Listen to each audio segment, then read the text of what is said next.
I wonder, would all of you join me in a round of applause for all of you staff and for the doctors here at Alpine Clinic for making this education series possible? Thank you so much. And I also want to ask all of you to give yourselves a round of applause, because without you, there would be no class tonight. Okay, give it up. And spreading it word of mouth. That's right. Get the message out there. I'd like you just to look around for a minute. There are a few really smart people there. I'd like you just to turn to someone and congratulate them for being smart tonight and coming in to get this new information about unplugging pain and rebooting your brain. So just turn to the person next to you, just gently nudge them and say, "You're so smart. You're so smart." Ralph Waldo Emerson said, "Our lives are an apprenticeship to the truth." And there's the first truth I want to talk about tonight is that when your health takes a turn for the worse, it is a wake-up call. And it's a wake-up call for two things. It's a wake-up call for change and for better care.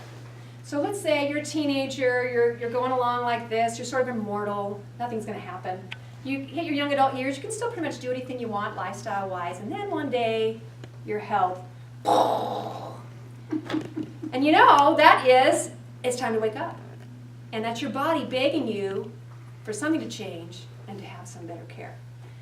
There's a principle I'd like to share with you tonight that I have learned through incredible pain, through anxiety, through some despair, and yet once I got around the other end of this principle, there's a great amount of joy involved with that. So I'm here to share that with you.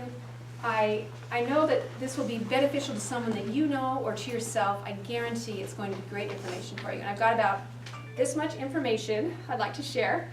So we're going to move right along. I want to start by asking you to manage your communication devices. If you have not turned off your cell phone yet, go ahead and do that now. Secondly, this other communication device, if you have a question, would you please write that question down? You have some class notes, just make a little note. And if that question is not answered by the presentation, there will be 10 minutes at the end for you to ask questions. Fair enough? I want to be sure that your questions are answered, that if you'd like to visit with me about your health history or you have specific family concerns that you wanted to talk about that's connected with this presentation, I want to make sure you get the support that you need. And there are ways that we can communicate by email. There are also phone consultations available on my website. Okay? That sound good? I want to make sure everyone gets what they need. All right. Let's start with a medical mystery. I love connections. And there's this fascinating connection that I have found between a medical mystery and a proverb from ancient history. I think that sounds like some kind of book. Maybe I'll write a book about that one. In fact, I'm sure there's some other kind of book coming up. Let's take a look at what this mystery is right now. Today in the United States of America, in fact, all of Western culture, we are more pained and inflamed and broken-brained than we have ever been before. Please join me in looking at some of these statistics. And you can see the references here. You can take a look at where this information comes from. It's also found in your class notes, and I invite you to research further if you're interested in any of these things. If these are symptoms that affect your family, go and find more information about it. Today, 85 million people in the United States have inflammation in their circulatory system. They have some form of heart disease. Approximately 350 million people worldwide have arthritis. That's a lot of pain. That's a lot of pain people are feeling in the world. Inflammatory bowel syndrome affects 45 million in the U.S., and most of those are women, and we're going to learn why tonight.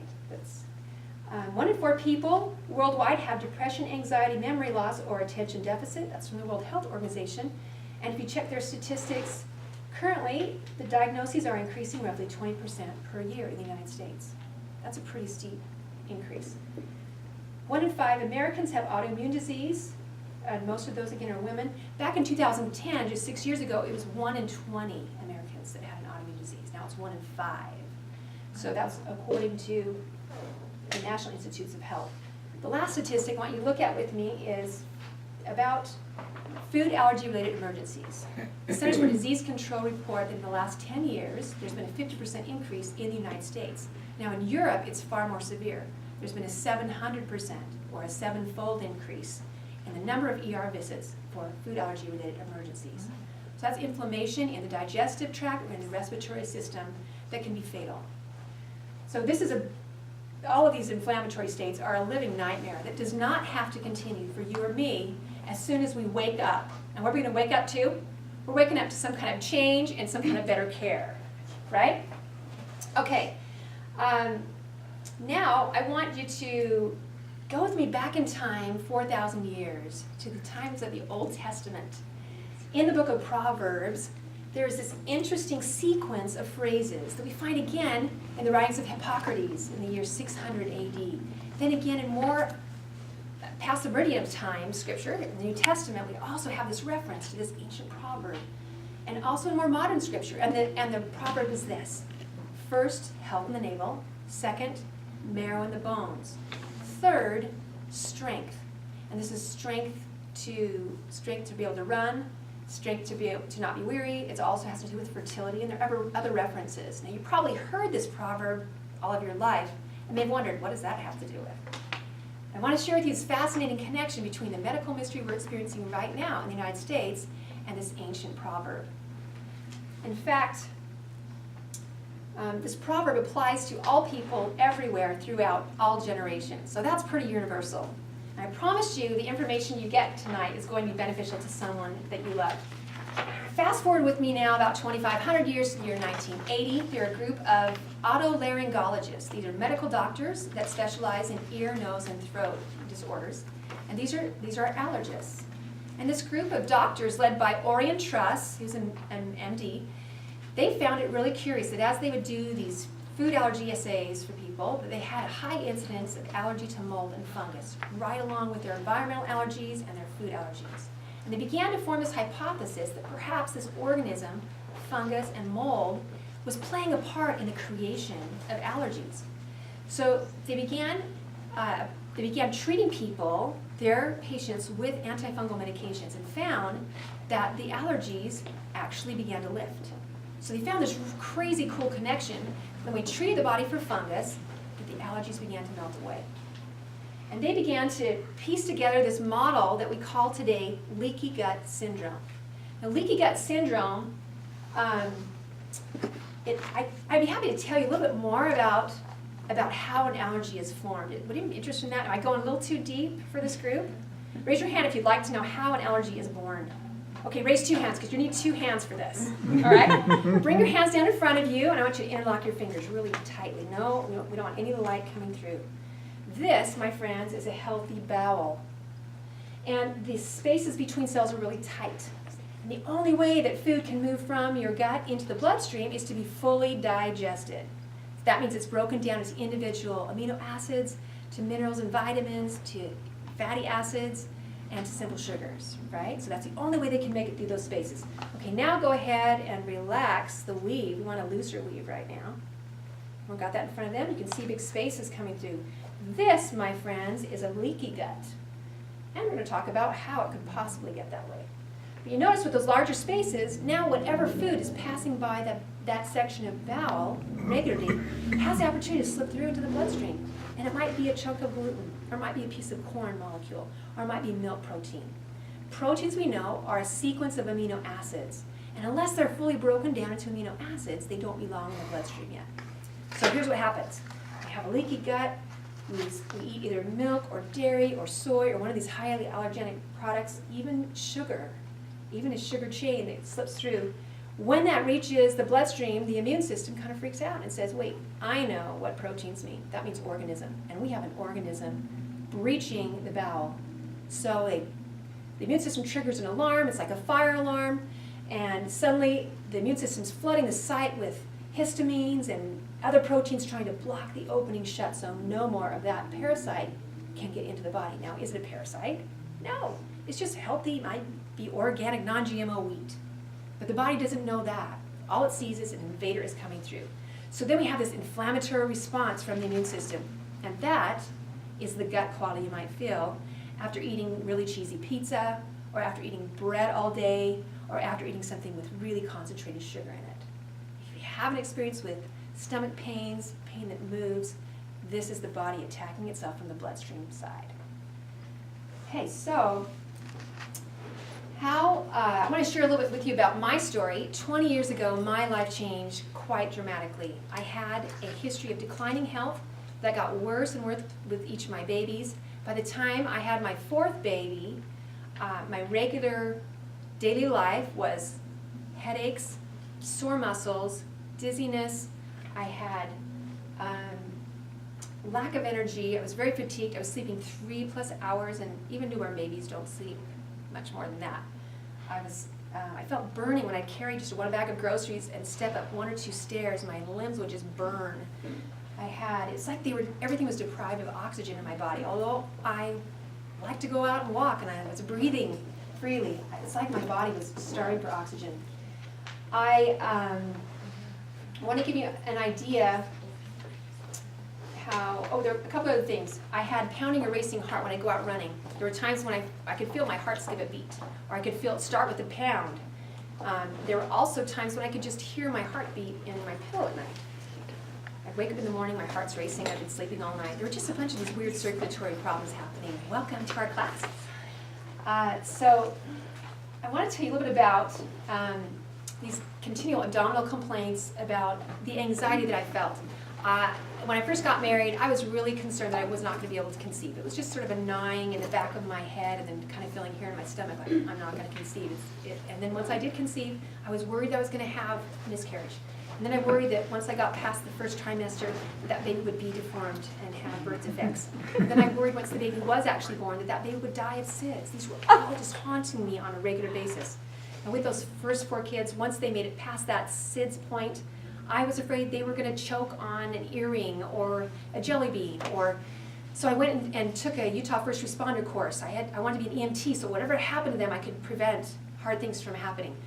I remember one night, my husband, who is very chill, I woke him up one night because he was sound asleep and I was lying there in bed. We lived in the river bottoms of Provo, and I couldn't sleep for the thought that tonight might be the night that the Deer Creek Dam breaks. And if it does, I know, I read the inundation studies, I know how high that wall of water is going to be. So I woke him up and I said, Brett, how can you sleep at a time like this when the dam could break tonight? And he said, look, I figure if we go, we go. It's our time. How can you? I could not get my head around that kind of thinking. I just lived with kind of this constant gnawing anxiety. One day I called a specialist that I had an appointment 2 weeks out. But I knew I needed to see the specialist. I had great hope that he could help me finally. And I called his office every 20 minutes one morning. It was a Thursday morning. And after about 2 hours of this, every 20 minutes, asking the receptionist, has anyone canceled an appointment that I could get in sooner? She finally said, ma'am, would you please not call our office anymore? We will contact you if there is an opening in the next few days. I thought, okay, you're right. I've lost it. I'm going to be asked to not call. I'm just a little bit anxious. So that runaway anxiety, I can identify with that. Anyway, I knew that if I ate chocolate or sugar on an empty stomach, that would be bad news. So I learned to pad it with protein, go eat something else, and then slam down the sugar.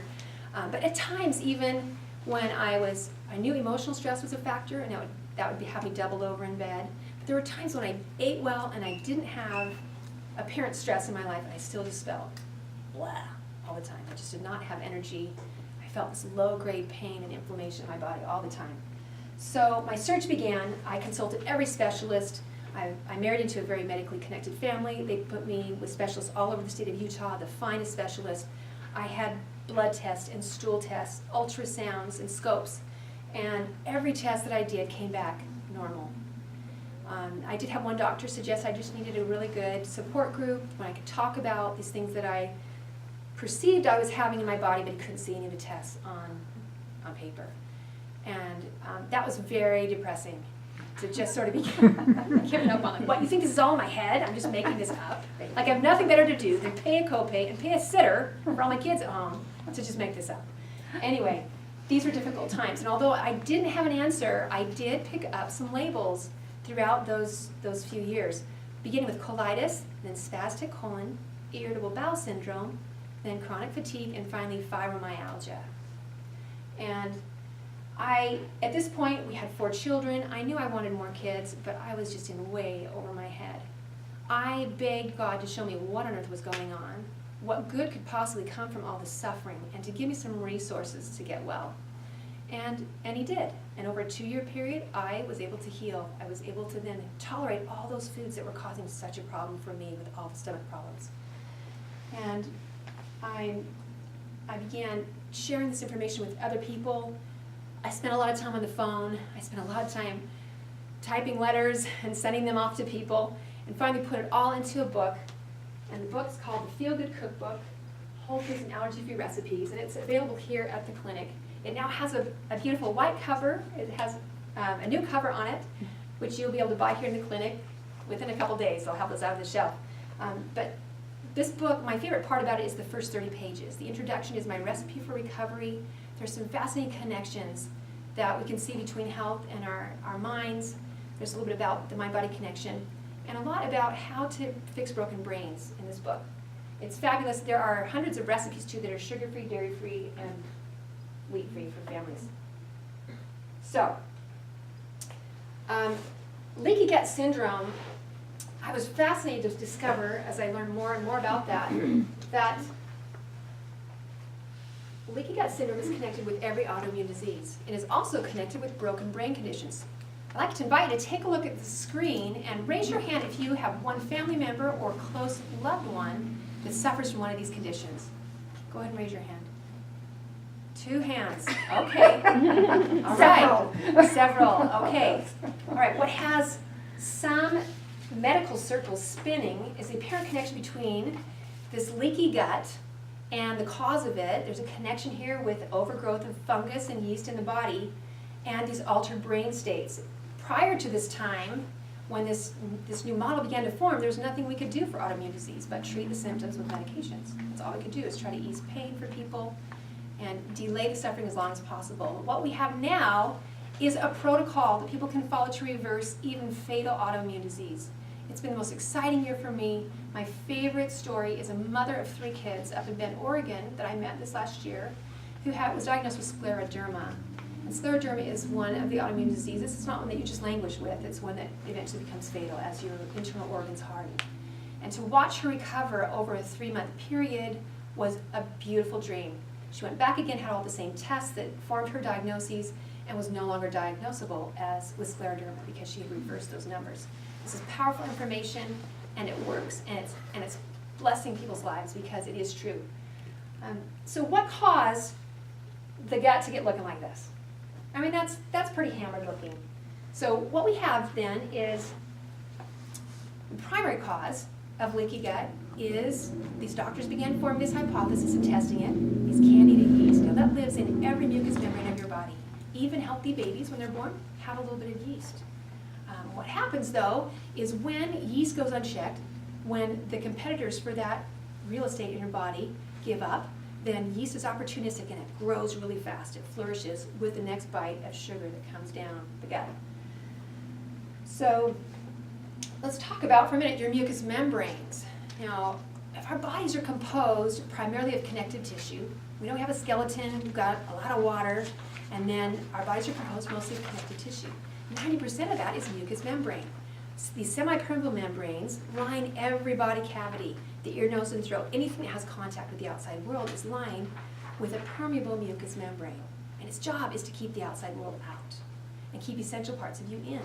We also have mucous membrane that lubricates, that covers every joint, every movable joint in your body. The skin is also mucous membrane that is permeable. It breathes. And when we get infected, we find that there's mucus there. There's pus. If you have an open wound that gets infected, then it also forms pus.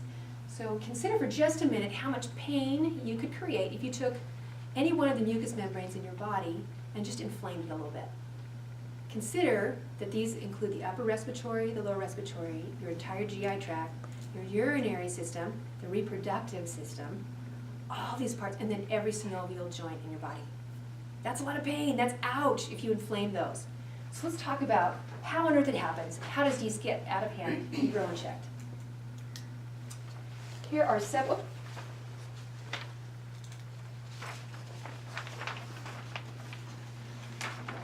Wrong way. There we go. Here are just 7 factors I want to just share with you briefly. The first is compromised immunity. This can happen with exposure to toxic chemicals. It can also happen with a major stress event in your life. That could be a major car accident. It could be relationship problems in the family. Whatever creates great trauma emotionally or physically can compromise your immunity and open you to systemic yeast overgrowth. Using antibiotics, this is really common. It's all too common. And every time we kill off bad bacteria, we're killing off the good bacteria as well. We have secondary infection that comes in, but we always have yeast that takes advantage. It's very opportunistic. The third one is high sugar diet. Welcome to America. I mean, that's what we do well. Hormones, whether real or synthetic, this happens via the monthly menstrual cycle for women, and this is one reason why they're more susceptible to leaky gut, because they're constantly being exposed to this fluctuating hormone in the monthly menstrual cycle. Whether that's a synthetic hormone that you're using, or whether that's your own natural hormone, whether that's the pill, or repeated pregnancies, the symptoms increase. And this is what I found with each of my babies. I picked up a couple more symptoms with each baby. Pretty soon my jewelry began to bother me and would infect my ears. The lotions I've been using, the Arbonne makeup I've been using for years and years, caused a leathery rash, and I became allergic to that too. If you just stress in our lives, stress raises the acidity in your gut, which actually lowers the pH in your bowel. And you know, if you are spending $25 to $30 on a really high quality probiotic, because we know that that's healthy, and you're taking that into your body, but you're also releasing stress, you're also releasing adrenaline into your body on a regular basis, that very high quality probiotic will not implant. If we're filling our bowels with fear, if we're living with regret, that's adrenaline release. And when it's constant like that, then we will not have the friendly bacteria plant.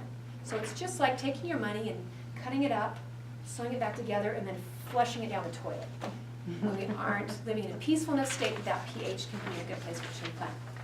Alcoholism in your family tree, we're going to talk a little bit more about the chemistry of alcohol.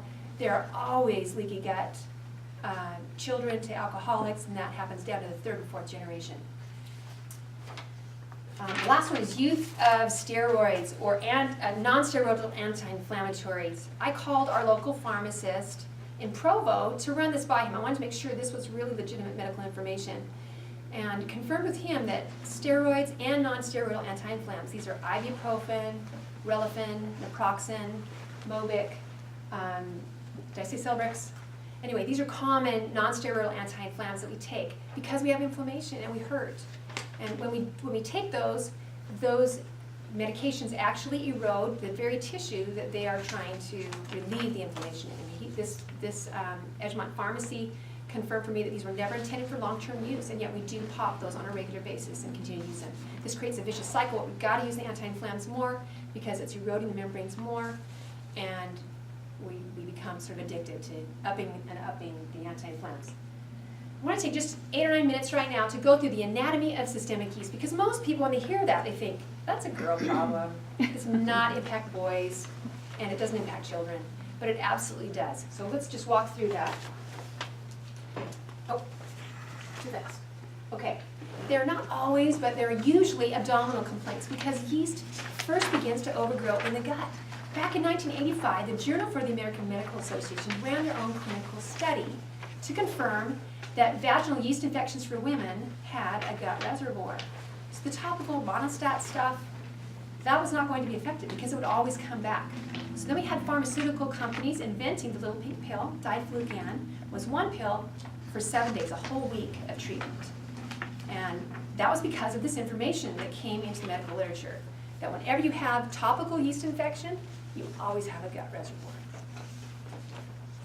So these would be abdominal complaints like all my best friends back then. Nausea, bloating after you eat, cramping, difficulty swallowing. This can also be when you have a stricture in your esophagus and food just won't go down properly, or sphincters that don't open properly to let the food drop down into the stomach. Any kind of stricture affecting the muscle in your digestion are all a part of these digestive complaints.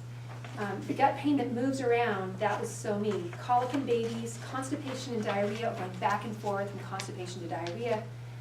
I tested for parasites several times, nothing showed up, but I was treated anyway, twice for Giardia, and it just got worse for me. So I was then tested for fat intolerance, ulcers, lesions, appendicitis, all these were negative. I did have an offer to have my gallbladder removed, even though there were no stones visible from ultrasound, but anyway, often gallbladders removed to try to relieve these abdominal complaints. And yet then we call them phantom symptoms when they continue after the gallbladder is removed. It's because the problem is not in the gallbladder, it is actually in the membrane itself. If you feel bad when you eat certain foods, you have a leaky gut. Those foods are designed to be broken down entirely before they're absorbed into your bloodstream. So that's one indication. If you feel dizzy or stomach pain, you feel headachy or get all stuffy and congested after eating certain foods, then the chances are pretty good that you have leaky gut or systemic yeast. And the next one's really interesting. Hormones, hypoglycemia, and low thyroid. If you have any one of these imbalances, then I know that you have the others as well. Isn't that fascinating? So the symptoms of low thyroid are low basal body temperature, cold hands and feet throughout the year. In the morning when you wake up, you're kind of groggy. You don't do your best thinking because your core temperature is too low. So once I'd get up and start moving around, that would elevate my core temperature, and then I could think straight. I was tested for thyroid, and my doctor said, your thyroid is fine. I thought, well, I have all the symptoms of low thyroid. How can it be fine? Did you talk to it? And what did you do? He said, well, I just tested, and you do have the proper amounts of 2 thyroid hormones that we tested for. So those appear to be circulating in your bloodstream. But somehow they were not hitting the contact points to uptake T2 and T3. They were not being uptaken from my bloodstream properly. Once I did this protocol that we're talking about tonight, then my symptoms abated. Part of my infertility that happened after that 3rd baby, it took us 3 years to get our 4th child, and we wanted one. We had the 3rd one was potty trained at 1 year old. She potty trained herself. I'm like, this is dreamy, let's go for the next one. And it took us 2 more years to get him. And part of that was because my core temperature was just too low. And I learned that as I began exploring what infertility was and what the factors were. And as that popped up again, and as I healed, we were able to have 5 more children and conceive them like, hey, look at each other across the room, and there we go. I mean, it became much more easy for us to conceive and for me to hang on to them. And I feel great. I love it. So let's hear it for babies and healthy moms. All right, just a couple more. If you don't have sugar cravings, then I would question the diagnosis. Because, and this is not a personality flaw, this is really just that organism in you demands to be fed. So if you're craving simple carbs, you're craving bread, that's an indication that you have yeast that's playing into that addiction. Got a fun little, one more thing. We know the obvious infections of the skin: thrush for women, vaginal yeast infection for men, athlete's foot, jock itch, yellow toenails. These are all external signs that there's too much yeast in the body that's trying to get out. The last one, muscle, bones, and joints. I just want to mention that one. If you ache, if you just feel sore all the time in your muscles, like there's lactic acid there, maybe I ran a marathon yesterday, but maybe I didn't, and I still feel just sore all the time. Or if you think all I want is just to have my back rubbed because it's just sore all the time. This is an indication that you have too much acid in the body, and I'll explain just a minute where that's coming from. I wanted to share a little story, a quick story with you about joint pain, because we're talking tonight about unplugging your pain. This is a woman from Gilbert, Arizona. She said getting rid of yeast and leaky gut has helped so many issues in my family, from allergies to eczema and asthma. However, the most dramatic, she said, was from pain in her wrist. For 4 years, she had this chronic joint pain in her wrist. She finally went into a doctor and had an MRI done on that, and he found there were cysts in her wrist. And she asked him what that was about. He had no explanation for what was in the cysts, I mean, what made the cysts. But she immediately started on this protocol that we'll talk about tonight, and she said within 1 month, 4 years of pain was gone. And she became such an evangelist down in Gilbert, Arizona, that she's one of the retail groups. She's called the Enlightened Homemaker, and then runs her own business now, just helping other people to see this truth and to have that kind of help. All right, let's go on with just a few more of the symptoms of systemic yeast infection. Now, how many of you are like, oh, this is just too much, this is too heavy, it's just hard to get my head around that so much of the body could be affected by this? Are you feeling a little bit dazed? Do we need to get up and do some jumping jacks? Okay, we're going to continue then. All right. Or jumping jacks, thank you. Okay. All right. Low energy, let's see what else is on the list. So I talked a little bit about circulatory problems, respiratory problems. I had asthma on exertion. I'm a runner. I've been running since 7th grade, and every time I'd go out to run during this period, I would just feel a tight band right across my chest, but only when I ran. I didn't know that's called asthma on exertion. And I had that for many years, and I would just stop at a street corner and just try to, expand my lungs enough to get past that stricture, that band that I felt right here. If you have low-grade, a sore throat, or a cough that just won't go away. These are also symptoms. Let's talk about if your favorite place is not to go to a paint store. If you get headachy being near paint fumes or cigarette smoke or a gas station, like close the windows because it gives you a headache. Even if you're doing laundry and you find that the laundry chemicals give you a massive headache. This is chemical sensitivity. You're just becoming more leaky than you need to be. And that part of the outside world is penetrating into your body and your bloodstream, making you feel sick. The last one I want to touch on is brain symptoms. And this was the most troublesome thing for me, the neurological symptoms that I began to experience coming into that fourth pregnancy. They were dull headaches, dizziness, forgetfulness, clumsiness. One day I fell off the sidewalk. How do you do that? I was just walking up the sidewalk and just started tipping over and then just landed on the lawn. It was embarrassing because there were a whole bunch of people that were walking along that way, like, lady, are you okay? I'm like, I don't know what just happened. Just my balance, I just fell off the sidewalk. But also, things like accidentally biting your own cheeks, bumping into things, like I was constantly hitting cupboards and furniture, just not being aware of my surroundings. Like my body wasn't aware of where I began and ended. That's a symptom that we're going to talk about in just a minute of altered brain chemistry. I actually had 4 petit mal seizures in elementary school. That we didn't know what happened, what that was about, except that I had gone without breakfast. They were connected with hypoglycemia. But it scared me that I was going to be epileptic the rest of my life. They were petit mal, but it was still considered a form of epilepsy. Well, then I learned about the ketogenic diet, which is basically a candida diet. And this is one that was founded by Johns Hopkins Children's Hospital. And I was fascinated to discover that epilepsy is also connected with a leaky gut. And I was so thrilled to know I don't have to be fearful about that for the rest of my life too. But in particular, there were a couple weird things. In addition to the anxiety, I also felt these weird adrenaline surges, like you just want to jump for joy or like just punch somebody. I mean, either one would do. I couldn't understand why kids would have a problem keeping their hands off their neighbor in school. This is what it feels like to have this, this pent-up energy that has to just get out. I also had restless leg syndrome, which is a strange kind of electricity moving up and down your legs. You just want to stamp it out, like, wake up legs. That also is connected with elevated alcohol in your bloodstream and stripping away little bits of magnesium off of your myelin sheath. So it's common knowledge today, ask any medical provider, a nurse, or a doctor to confirm this, that 80% of the body's immunity occurs in the gut. Of course, the way we treat it, of course, its state, whether it looks like this or whether it looks like this, is going to affect our well-being. We don't have time tonight to talk too much about the cancer connection. Oh, let me just show you this. Okay, this is a lady up in Heber Valley, and because her symptoms are all about pain and inflammation and depression, I wanted just to share her story with you. She says after 3 years struggling to get out of bed, gaining weight, and severe depression, all I wanted was to one day say, I haven't felt this good in years.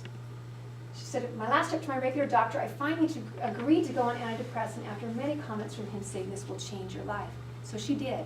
And she went on it. She said after 3 days of medication, I felt worse than I have ever felt. This is not the case for everyone. But for her, she said, I stopped. I found an integrated doctor who recommended your program. And on week 5, I'm saying it hasn't been easy, but it's been worth it. And I can finally say I haven't felt this good in years.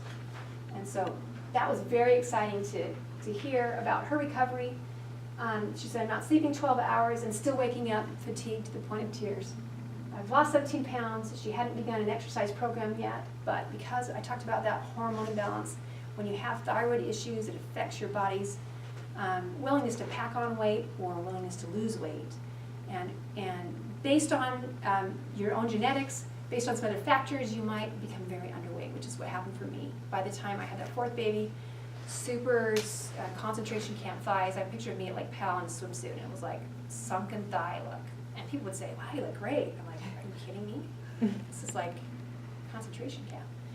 But I was able to put that weight back on. Okay, so I want to just touch on one thing about the connection between cancer and candida, because it helps us understand brain chemistry. So do you mind indulging me in a little story? Would that be okay? All right. First of all, I want you just to turn to your neighbor for a minute. Just gently shake him on the shoulder and let him know your mucous membranes are so important. Go ahead, just let them know. Your mucous membranes are important. Are you glad you're here tonight to discover how important they are? Okay, there's a man named Otto Warburg, and he is a German biochemist. The year is 1931, and he is being awarded the Nobel Prize for Medicine. And he's awarded this is in the medical literature, it's very exciting. He discovered and gave the empirical evidence that when a body is too acid, degenerative disease thrives. He was working with tuberculosis, which at that time, that was a major medical problem in the United States and in the Western world. So he was curing tuberculosis for his patients by taking their body, which was over acid, and putting them on an alkaline lifestyle, including a very alkaline diet, and he was reversing tuberculosis. It was a miracle. He was awarded the Nobel Prize for medicine for that. But then 35 years later, he's in a meeting in Lindau, Germany with all of the Nobel laureate. These are the people who've been awarded the Nobel Prize. And so they're chums now, and they get together every few years and they share their research. And he presented that year a paper in Lindau, Germany titled The Primary Cause and Prevention of Cancer. And in this document, which you can read online, he states that cancer happens when regular cell respiration is replaced by fermentation of sugars. Now raise your hand, any of you, if you can tell me what organism ferments sugars. Yeast. Bingo. Okay, congratulations. Somebody fist bump. Everyone has said yeast right there. That's right. This is 1965, and what we've learned since then about Candida yeast is that it has some interesting things to share with us. Actually I need to warn everybody. I need to warn you, if you hyperventilated in biology class in high school, or if you got kind of panicky in chemistry, I want you just to close your eyes for a minute, okay? We don't want anyone going into your rest here tonight. Okay, this is such a cool little diagram, but I know it's way over, my level. But I was fascinated to find this because it explains so much about how leaky gut progresses and how the body really succumbs to overgrowth of yeast. Now this is just a diagram of how we breathe and how we unlock energy. Did you know that if we weren't breathing, we couldn't digest our food? I mean, breathing is kind of important to life, right? So what is the one thing that every living thing needs to do, including plants? They gotta breathe. Yeah, they gotta have oxygen. But for the animal kingdom, we need oxygen not just to keep our brain alive, we need oxygen to unlock energy from our food. That's what this little diagram is. So just take a look. I'm going to divide really quickly right down the middle. On the left, this is aerobic respiration. This is what we all thought we were doing all these years. This is what happens when there is not an overgrowth of yeast present in the body. So let's just add up. Everyone gets 2 energy units right there. That's adenosine triphosphate. I worked hard to memorize that name. 2 ATP is energy units. On this side, when we don't have yeast in the body, we get 34 more. How many is that? 36 units of energy for one little molecule of, let's say it's an organic apple. Now over on this side, in a body that's now fermenting sugars, like Otto Warburg was saying, we get how many ATP units? How many adenosine triphosphate do we get? Only 2 lousy units of energy. We ate the same organic apple, but we only got 2 units of energy versus 36 units of energy. So this little diagram explains why people who have systemic yeast get so little energy from the food they're eating. It might be the purest non-GMO food and they still feel crappy. So take a look. All right, everyone open your eyes if you have them closed. This is a little more simplified, right? So yeast-free body, we get all this gorgeous energy. We get a little bit of moisture, a little H2O and CO2 that we exhale. On this side, we get only 2 energy units. Everything else is converted to alcohol and CO2. This is the burping and the bloating and kind of the bellyache after, as it just sort of distends with all that air. That's all the CO2.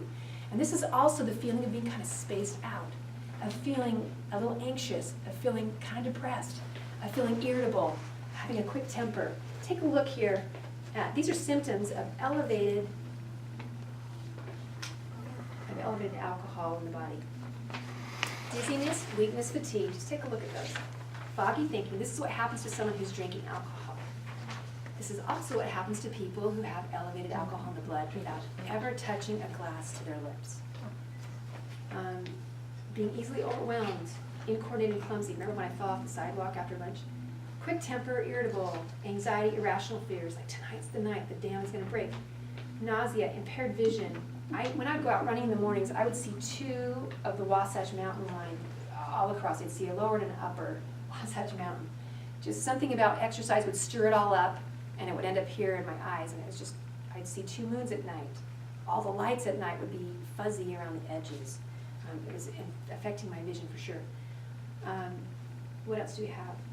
Addiction to sugar, soft drinks, and breads. Okay, so we can see here that these are signs of elevated blood alcohol. Yeah, these are signs that, especially here in the state of Utah, we have so many people who align themselves with a code of health that says, I am not drinking alcohol. I want you just turn to your neighbor one more time and say, you too can kick the habit. You too can kick the habit. Even though you haven't had a drink in years, you can kick this habit. Because we're going to get some powerful information in your hands right now about what to do. Okay, 3 things that yeast gives you in exchange for feeding it sugar. The first one is oxalic acid. Now, I don't know if that's just a big fat word. Oxalic acid, we found that with autistic children, they have elevated oxalates. What is going on with that? We also know that if you've had a kidney stone ever, that you never want to repeat that experience. No. Again, it's no fun. it's pretty awful. Okay. But what are kidney stones formed from?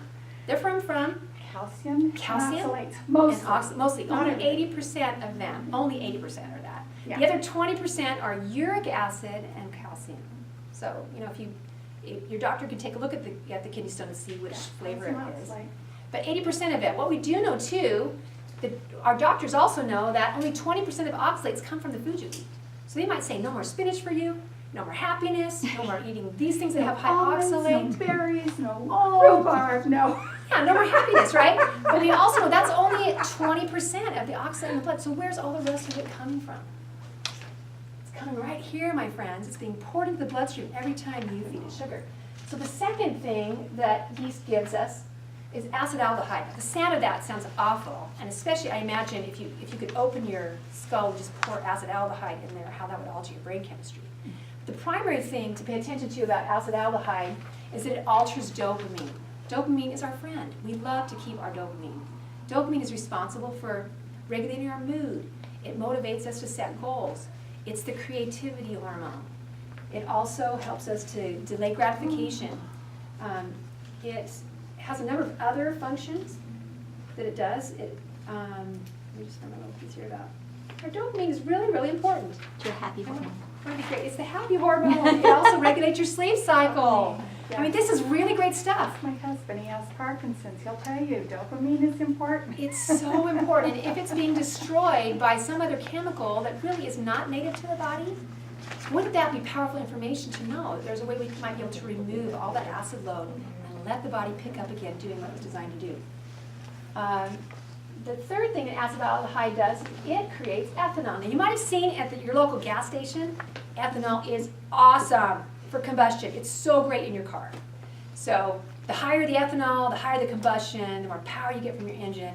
But in your brain, it's a neurotoxin, and it has detrimental effects. Among those are that it destroys the enzymes needed for cell energy. It prevents blood from carrying oxygen to your cells. Remember how important oxygen is to every cell? It also causes the release of free radicals that can damage your DNA. So that is not a happy thing to have floating around in your body. But it's one of those things that yeast gives back. So what do we do about this? This is kind of a little mess. Except that we have a protocol. We have some powerful tools because we have knowledge now. And to start with, let's take a look. We've got 5 points. Number 1, we're going to normalize the bowel. And this is a beautiful thing. Once you have regular bowel movements every day, you'll be amazed at how much clearer you can think, how much lighter you feel right here, and how much energy returns to you just with that one simple step. And I want to share with you a little friend that can assist with that. There are many ways of helping to improve your bowel habits. Exodus is an apple cinnamon fiber drink it's a liquid sponge that will soak up over acid in the stomach. It will also soak up trigger foods. It will soak up a headache, menstrual cramps. If you have bloating, it actually can get in there. You feel like I can't put another thing in that stomach. It will explode. But if you put this Exodus in, it will mop up what is putting off all the gas. It will mop up the gas too. Exodus is an important part, the very first step of this protocol that I'm sharing with you today that's called a reboot. And so step number 1 is you've got to open the main channel of elimination. So you take an entire GI cleanse. Unless you've had a history of bowel obstructions or other resectioning of your bowel, then you would modify step number 1. But it's very important that before you move on to the next step, you are taking the garbage out every single day. One other thing I'll mention about Exodus, this is actually our family's favorite pharmaceutical. Whenever we go on a trip, I have one child or another that says, "Mom, did you pack any Exodus?" And we just got back from a wonderful Lake Powell trip, and there were a few people that were stepping up to Exodus at night. Like, will that help me feel better? Billy up to the bar. Yeah, belly up to the bar, boys. It's great stuff. One of the things that it will do, if you have trouble going to sleep at night, or if you wake up in the middle of the night and can't fall back asleep, this is often caused by adrenaline in the stomach.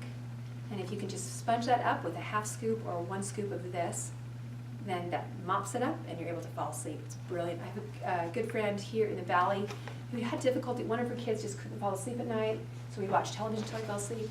And she put him on Exodus, just gave him a scoop each night, and he was able to go right to sleep. Just had some kind of anxiety, and you can imagine with adrenaline running there in your stomach that anxiety would just continue. So it's a beautiful thing, Exodus. Step number 2 is, once we have the bowel moving and we're taking the garbage out every day, actually I want to just know, I know we've only met tonight, some of us, but can we talk about what your poo is telling you? Can we talk about that? Is that too scary? Okay, I want you to get really, really personal in your own mind and think, what kind of output am I doing? How am I taking my garbage out every single day? What we're looking for on this protocol is 12 to 14 to 16 inches of garden hose per day. Doesn't matter if it's once. I know that's really exciting for some people. I hear a lot of guys brag about that. One big dump a day and how big theirs was. Anyway, it feels great to just relieve your body, whether it's once a day or 3 times or 5 times, it doesn't matter. We just want that much volume in a 24-hour period, okay? Step number 2 then is we're going to remove pathogens from the body. So I want to introduce to you this combination of 5 bitter herbs. All bitter herbs are antifungal. They kill yeast. Hot and spicy foods also will kill mold and yeast in the body. Did you know that? We just don't eat a lot of those in our culture, do we? We're not willing to take bitter with the sweet and to create that balance. So because of that, we have a wonderful tool, Body Balance. And these are 5 antifungal, antiviral. One of them is even has antiviral properties, antipathogen, antiparasite. So this has been used for E. coli, for strep. It's been used for secondary infections of bad bacteria. It's very powerful. And with viral infection, if it's taken within the first 24 hours, it actually helps cold sores, herpes, those kinds of things too, within the first 24 hours. Okay, so we're going to remove pathogens, bad bacteria, and then step number 3 is we're going to repair that gut. Remember this? What if now we talked about how to remove the cause of this, but what about this? It's left kind of shot up. So what we want to do is quickly speed heal that, and that's where our hero glutamine comes in. Glutamine is an essential amino acid. It's the most common one in all of our bodies. It's actually manufactured by the body, but under certain conditions, our body needs to take it in as a supplement. And those conditions are infection or illness. So let's think, with systemic yeast, do we have an infection? Yeah, you bet we do. And it's an illness. You bet it is. So we want to take supplemental glutamine. I read a study back in 2010 of a group of doctors giving glutamine only to peptic ulcer patients and having remarkable cure rates with just glutamine. Not medicating it, but just offering the building blocks necessary to repair the bowel. So you'll find you can cut your recovery time in half by adding this supplement. Now, a couple other wonderful things about glutamine. Not only does it restore the epithelial lining of the bowel, but it cuts your muscle recovery time. So let's say that you like to work out about 10 years ago, this entered the health spotlight for distance runners and weightlifters. And they found that they could really cut their recovery time in half by counting the glutamine. I remember hearing on the radio one day, athletes that use glutamine have fewer colds and flus than athletes who do not. And right away in my mind, I'm thinking, it must be doing something for the gut then. If they have higher immunity, it must be helping their gut. And sure enough, when I went to research and I found a study about peptic ulcers, so I added this to the protocol I was sharing with other people and found it has a remarkable ability to cut your time. The other thing is if you have torn muscles, a twisted ankle. One gentleman up in Bend ripped his calf muscle. We had a doctor right there who diagnosed for him. He said, buddy, you're out for 6 weeks. I know the deer hunt's coming up, but you're just going to be laid up. So after we all left, I kind of found my way to him and said, would you be willing to try a little experiment? Would you be willing to take this glutamine and see what we can do for that torn calf muscle? It took about 48 hours, and then he went out hiking in the hills for a week, and he said, I expected it just to come back again or to fail, but he walked right out of it. So I've used it since then. My husband's used it. Our kids, when they're playing soccer or if someone has a kinked neck, it's really powerful to help muscle recovery. Okay, number 4 is restore friendly bacteria. And that, my friends, happens with a strong probiotic blend. We want to find something that has at least 5 strains of probiotic. I prefer one that has some kind of food to target feed your friendly bacteria. Some prebiotics. So FOS is, you'll see that on the ingredient list, fruit oligosaccharide. It's a non-sugar, but it's sweet. In Japan, they actually will sweeten their soda pop and candy with FOS. I'm like, let's just all move to Japan. Like, take me now. My kids tank up on that kind of sugar because it target feeds friendly bacteria. So there are many different strains here at the Alpine Clinic that you can get. My favorite is probiotic blend that's available on my website. And it is 10 billion colonies per day. That's what we want to do. As soon as you clear that yeast off the membrane, you want to load in a very robust population of friendly bacteria. And what they do is they take over that real estate again, and they prevent hostile takeover from happening again. So it's a very important step. The last one is provide nutritional support. And you should have all this in your class notes. Provide nutritional support. Never go hungry on this program. You'll always want to feel sustained. You want to feel your energy returning more and more every day. You're going to get faster, longer lasting results if you avoid sugar and focus on vegetables, non-gluten grains, plenty of healthy, clean animal protein, and 1 serving of fruit every day. So let that be your dessert. And I recommend you focus on low sugar fruits like berries and green apples rather than bananas and grapes and things that are much higher glycemic because you're just going to feel better. It won't spike your insulin quite so much. With this 5-step protocol, thousands of people have been unplugging their pain and rebooting their brain, and I invite you to join me in a doable cause to spread the word. That help begins in the navel, and I think we can do it. I think we can possibly heal the world. Will you join me? 1 leaky gut at a time. Will you do it? All right, let's hear it, if you will. Thank you. Okay, we have some time, just a few minutes, for some questions. Actually, I want to share this because we have a couple of men in the room. We talked a lot about, we had women, had their testimonials, and some women problems here. But this man had a really remarkable experience with these five steps of this protocol. He suffered from acid reflux. I can't tell you how many men I know that have acid reflux, and they just medicate it. They're kind of too tough to do anything about it. But it's very real, and it's coming from all that yeast. That's all it is. This man found that when he began this 5-step program that I just explained to you, that not only did the IBS stop, but within 3 days, no more acid reflux. That did not return. That's pretty powerful, especially after medicating for 20 years and just getting marginal results. But he found he had to upscale the acid blockers, and then eventually they just still weren't covering it. So I did reboot as recommended. Lost 5 pounds the first week, and then 20 pounds altogether without exercising. And what I think is really cool that I want to share with you is he did not gain any of the weight back after he reintroduced all those high-carb foods, after he reintroduced wheat, grains, things that break down into sugar in the bloodstream.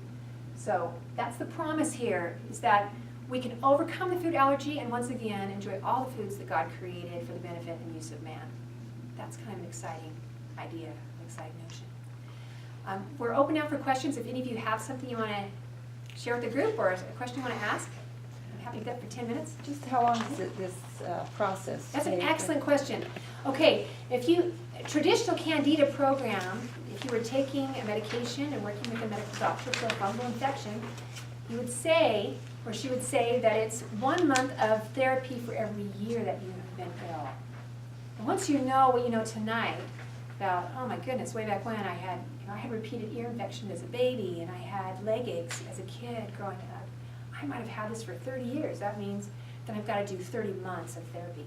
With this program, because of some of these tools I told you about, especially the glutamine, you can recover in 1 to 2 weeks for every year that you've been ill. Most people, I haven't had anyone use this program longer than 6 months. And this was chronic illness, bedridden. Most people, within 1 month, you have a good feel for how much progress you've made. If you need to continue, you continue the protocol till all of your yeast-related symptoms are gone. Then once they're all gone, continue for 2 more weeks. Because there's sub-level yeast that can be there without you feeling the symptoms quite yet. So I really recommend tying it up with another 2 weeks, and then just keep it on hand. Our extended family love to keep these products on hand just to mop up the holidays. Sometimes we eat things we wouldn't otherwise indulge in, and then hit it with some of the bitter herbs to bring your body back in balance before you pick up a diagnosis of something really critical. So it's dependent on every individual body. You will feel a difference in 7 to 10 days. The other thing that I'll mention is that any of these products that you purchase here at the dispensary or from my website, they are guaranteed to give you results or your money back. I don't want you to be worried. That's always been the case. I don't want you to be worried that you've tried everything and nothing worked, and to put out more money is going to be, who knows if that's going to be throwing good money after bad money. But it's all guaranteed to bring you results. Okay? That's an excellent question. Thank you so much. Can we hear an applause for that question? That was great. That's a good question. I kind of skipped over that. Yeah? So we went to Lake Powell, and I had a sore throat. So we go to Lake Powell with the Francises. And so I'm like, Janelle, I have a sore throat. And so she's like, okay, well, why don't you gargle with this bitter herb stuff? Because I had tried colloidal silver, and I always like amp up my vitamin C and every kind of vitamin that is in my little medicine cabinet. And it hadn't quite kicked it yet. So I'm like, okay, I'll try what your little bitter herb concoction. So I just gargled with that. And I was good to go for the rest of the trip, so it's like... I never asked you what happened with that. I know, I want some of your... Awesome! Yeah. Oh, let's hear for Tira and sore throat. God, baby. I'm so glad. That's great. Are there any other questions you have? Yeah. Is that cookbook for just until you're recovered, or is that like a long-term? That's such a good question. People open this cookbook and they say, well, there are these beautiful homemade whole wheat breads. What is that about? This is our working family cookbook. I mean, this is how we eat. I use this 3 times a day sometimes. There's a chapter for breakfast cereals. Now there are recipes that help you with the reboot protocol. There's an appendix in the back for sugar-free, dairy-free, wheat-free recipes, and you can see the titles there, and then go back into the cookbook and find the recipes for them. But there's more here than you'll be using on the protocol. On my website, there's a 1-week meal plan to give you ideas of what to eat for snacks and what to eat for breakfast, lunch, and dinner, and how to kind of get started. It isn't as strict, you have to follow this meal plan, but it's just to give you ideas to go on your own. Then as you browse the cookbook, you can pull off a whole bunch more ideas that fit that specification. And it's totally baby steps. Because when you're addicted to sugar, like I am, so it's like baby steps. Just add a little bit at a time. Add your salad. Bring in some whole food. Mm-hmm. Kids may not even know that kids' favorite salad is like raw broccoli, raw cauliflower, and peas, and then the yummy dressing on it. But you have to. Kids slam it down. Yeah, you gotta start. You have to give it cool names. Okay, Yeah, so like- for my kids, we would call it Tigger's favorite, and that is cream of wheat, or whatever. So you have to make it fun. And like Janelle did fun little snacks for the kids where you'd freeze grapes or you'd freeze, whatever, so it's. Call it something really neat, like And frozen. fungus otter pops. Yeah. I did blue-green algae one summer and packaged them in otter pop wrappers. That was a weird experiment. But they were really yummy. It was like a green smoothie, Odwalla green smoothie, but then frozen there. Yeah. What is in a name? Well, there's a whole lot wrapped up in a name, and with kids, it makes a difference. So if you call it, this is Dad's chili, best in the entire space system, they're going to be more interested in trying it than this is very healthy and it has, meat substitute, or what, don't tell them what's in it. Just give it a little name Sprouted and wheat. bring them on board. Yeah.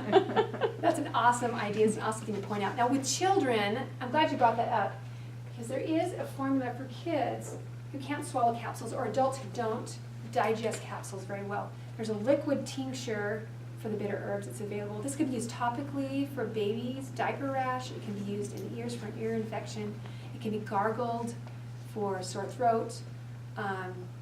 It's very powerful topically. If you have, actually our most recent celebration is using this on warts.